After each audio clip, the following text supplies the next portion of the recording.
Well, that was an interesting development this morning. There was a missile launch from North Korea, and there were sirens outside and lights on these PA systems, and I got a message on my phone that woke me up. My phone alert system overrode the audio on my phone. It was really loud, and it was like an emergency in Japanese. I translated it. It was like, North Korea launch missile, make your way to the basement. Anyways, I decided that, you know, how often am I going to be here during a newsable moment, you know? So I put out a few videos on my Facebook Live, and a guy from ABC contacted me, asked me if he could use the footage, so I uploaded a few pieces that I did on this camera to YouTube, and it's up there, you can see it. Anyways, I don't know, maybe I can squeeze some lemonade out of this lemon of a morning. I spent the last hour or so doing that, so now I need to finish packing up all my stuff and get out of this place. Today is going to be a nice ride. Should be beautiful alongside the water. And then the day after that I should be in Hakodate, which is my jumping off point to get out of Hokkaido into the mainland of Japan. The next chapter is starting. Alright, I'm going to pack up. Catch you later. I literally can't get out of here. It's almost 10 o'clock. I've been on the phone with Reuters, BBC, Australian news, world news, everybody. They're interested in a video clip. I did an interview with BBC on Skype. That'll be on later. It's funny how the things that might attract the most attention are the least fun. I'm finally gonna try to distance myself from that computer and get out of here. Should be a fun ride. I'm actually excited about doing this ride. It's just I'm also interested in, you know, letting as many people use my video as possible. The more exposure, the better, you know. Well, here I am still in Lake Toya. I haven't moved. I'm at a place where I get really good Wi-Fi, and I've been called by CNN at BBC. As a matter of fact, in 30 minutes I'll be live on a Skype call with BBC, and I just didn't want to leave because I'm going to be riding into a little bit of a mountainous area for the next 3 hours potentially, and I just don't want to be out of contact because I wouldn't want to miss a call from one of these big news outlets. So I'm just sort of sitting here all day. A lot of news, a lot of people, New Zealand, Papua New Guinea, Australia, Europe. You know, I've had some Spanish news calling me, so, you know, I don't want to like pervert a tragedy, but it is kind of an opportunity to have some exposure, and I am here, and right now is in the center of this weird story, so I'm sort of just gonna wait here, and then there's a campsite up the road. I'll camp there tonight, and then after, just up and out tomorrow. There's a typhoon coming up Japan again, but who knows if it's going to get to Hokkaido. Right now it's supposed to get here in like 2.5 days, so if I leave tomorrow I'll have about 2 days to get to Hakodate, and then I'll stay there while the typhoon, if the typhoon, we all know how the weather in Japan is. Anyways, I'm waiting for a call on my Skype from the BBC. Well, let's speak to Matthew Gallat, who's a tourist travelling in Japan's northern island of Hokkaido, cycling around the world, I do believe, at the moment. This was quite a rude awakening. Hello, Matthew. Hello. Good luck with the cycling around the world. Where's next? Well, I'm headed all the way down to Australia, then up to Norway, then down to South Africa, then across to South America, then up to L.A. Jayoe. Jayoe. You sound in good spirits. Thank you, Matthew. Well, thank you. Bye-bye. Matthew Gallat, who was in Hokkaido, woken up. Okay, my last interview for today is going to be at 6 o'clock, and it's 4:30, and I've got to find a place to stay at. I kind of forgot that we're getting on the end of the day. And I don't want it to get dark before I set up camp. So I'm gonna cycle to the campsite and then set up my tent and then get all dialed in there and then find a place to eat and do that final interview. It would have been a beautiful day to ride. It would have been just a gorgeous day. But you know what? It's gonna be a beautiful day tomorrow too. So I'm just gonna maximize tomorrow and the next day.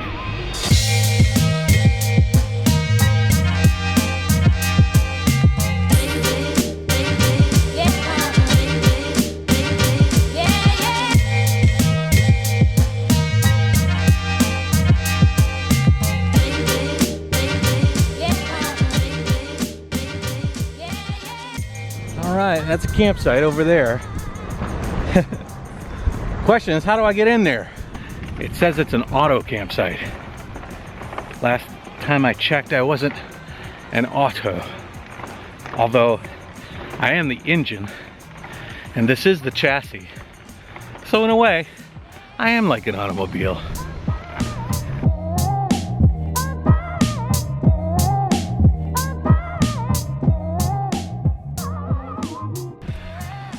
This might be my new favorite campsite. Power, bathrooms, and showers open all night right here, covered. Then they have free Wi-Fi. Very cool. Water is drinkable everywhere. And right next to the lake. Who could ask for anything more, huh? It's made for cars, so I got my own parking spot. Actually, everything from here over to there is open. I'm gonna take this spot right here. And I'll get my tent set up just before it gets dark. And we can do an interview.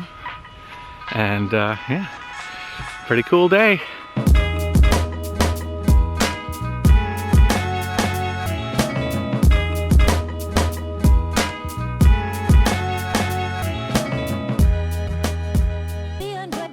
It's really nice when the ground is so soft you can just shove those stakes in with your bare hands. This is good actually, because last time I had opened it up it was still a little rainy, and so this is a good chance for it to air out a little bit. Tonight should be a good night, and then tomorrow should be a good morning. Tomorrow night should be a good night. The next day should be a great day, and then I'll be in Hakodate, and then I can either wait there for a typhoon, which may or may not be there, or take the ferry and get to the mainland of Japan.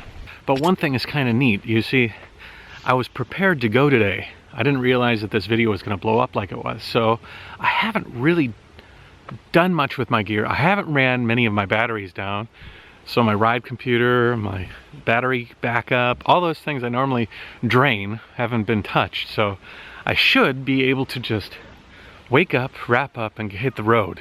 I'm looking forward to that. Making a really nice ride day tomorrow, a really nice camp, and another really nice ride day the next day. I'm gonna go to the lobby area, wait for that call. It's the last thing I gotta do today. Just to give you an idea, that place I stayed at yesterday, that was about $50 a night, $45 a night, I think. The night before, the hotel before I stayed, it's like almost 100. Average stay here, and I've been looking for pretty cheap. In most hotels is around $80 a night. But that tent, that space, I got electric, I got internet, I got power, I got showers, and I got bathrooms. About $6.50. So you can travel cheap, much cheaper than I'm traveling. Actually, this is almost the best. With the free Wi-Fi, I could actually sit here. If it's up all night, I could sit here all night and edit, which is huge for me. So if campsites are like this, the rest of the way through Japan, that could be very cool. I don't know if I'll find them all like this though. I'm standing on a hill above the campground. It's the only place that I can get reception. Why am I wearing a hood? It's not because it's too cold actually. It's because I'm getting destroyed by mosquitoes up here. But I'm trying to wait. They messaged me, the BBC, and they said that I'm gonna have to wait because the London Tube or something, there was an explosion on one of the trains. So right now that's more pressing news than little old me. But I'm hanging out up here trying to keep moving, because if I stay in one place then the mosquitoes congregate. But if I keep moving, like go over here, I'm okay, and go into the wind and then move around. I gotta shuck and jive these bastards so they can't get a good lock. My interview might get scrubbed, which is okay, but I guess I gotta hang out here till they tell me otherwise. All right, so my last potential interview with BBC was set up for about 30 minutes ago. There was an explosion on the London Tube, the subway, and that took precedence over my kind of earlier story, earlier tragedy. There's a lot of tragedy going on. Actually, you know what? I'm gonna take that back. A lot of people harp on me for staying in Japan. They say the world's scary, you gotta come back home. It's never been so bad. I take a different stance here. I think that the world's probably never been as peaceful as it is. And I say that because I've seen it. I live in China, which is a place Americans wouldn't dream of going to, let alone living like Mao Zedong time. The problem is, and it's a problem and a positive at the same time, it's a double-edged sword, is the fact that we have such an ease of information. I can pull up my phone, and let's say I'm in America. It's the worst in America. When I went home, I was inundated with bad news. And I like to think of an example like this. If in the Middle East, a man gets his head cut off, and that was like 30 or 40 years ago, horrible thing, don't get me wrong, that would make its way into the world news section of a newspaper, printed. You would have to buy that newspaper, read that newspaper all the way to the world section, and then you'd look at that and go, oh my God, that's horrible. You'd see a news program that would come on your favorite channel, in between your favorite shows.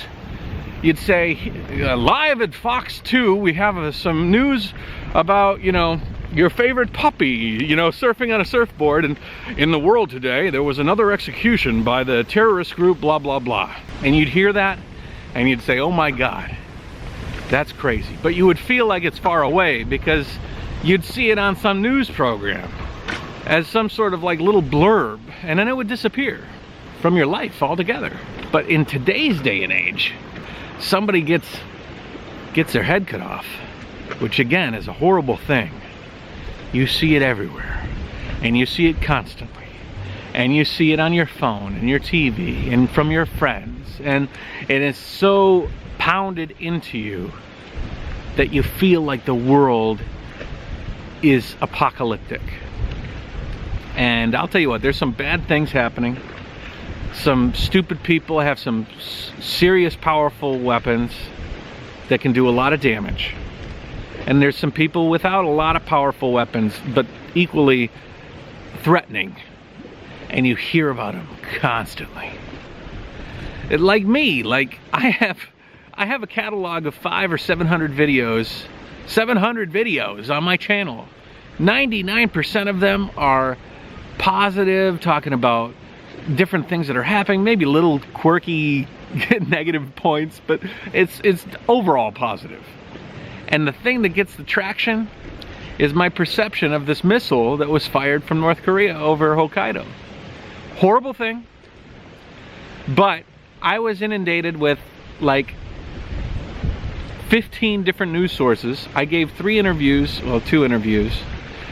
among an array of different yearnings of people to contact me for this story. God, I wish they would have reached out for my climb up Everest, or maybe my, different things, but this is what sells. And just because all you hear is bad doesn't mean all that's happening is bad. That's what I'm saying.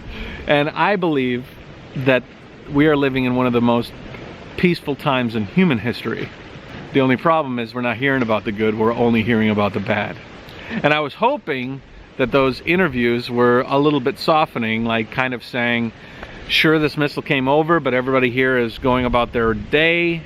It's a serious situation, which is why we had the alarms this morning. But it's not the end of the world. You know, the reporters were like, "Are you leaving Japan?" No, I'm continuing on till Japan sinks, which I hope won't happen. That's my diatribe for today. I just think it's funny that that we get a lot of the sky is falling mentality, and even I can get caught up in it because I was like today. I was like, oh my God, so many people are worried and sending me wishes. Like even a bunch of people sent me rest in peace. Rest in peace, Matt. You're gonna die soon. Like, I don't know, you know? Annie actually read those and was like, I'm gonna tell those people that their whole family could rest in peace. She was getting pissed, you know, because she was like basically saying that those people were encouraging me to die. Oh, you're gonna die soon. I told her just chill out. A lot of people around the world are pretty stoked for anything, you know. They're just, the sky is full. I'm gonna go into town, get some drinks. My interview period is over. Although in America now, my video is gonna start making its rounds, so I might get another round of questions. But either way, I'm gonna have some sake, relax, and we'll take it from there. I decided on ramen.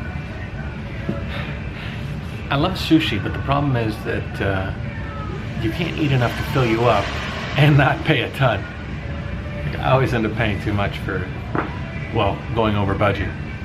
But ramen, you get a big bowl of noodles and some broth with some dumplings on the side. Fills you up pretty good. Well, the head on this is a little bit too much.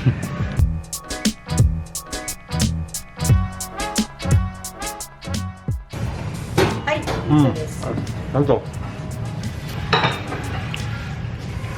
Can't go wrong with a big plate of noodles, you know?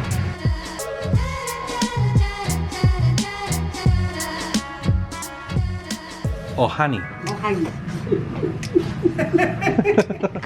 甘いってわかります？甘い。甘い。甘い。すごく甘い。すごく甘い。あんこ。あんこ。あんこって言われるかな。まんじゅう。まんじゅう。まんじゅう。うん。 Smells good. うん。 Oh, yeah. Beans and rice. あ、ビーンズ。 Beans and rice. ビーンズ。あ、豆の。うん、まあ。 It's good. 豆のライス。 Yeah, yeah, 豆のライ yeah. ス。 Mame no ライ rice. ス。 Yeah, yeah. Take out. Oh, okay. Okay. Yeah, yeah. I got that. I think they're gonna give me one for the road. So many nice people. All right, that was tasty. But now it's time for me to get to the tent, get to sleep, wake up, and Jayoe another day. See you later.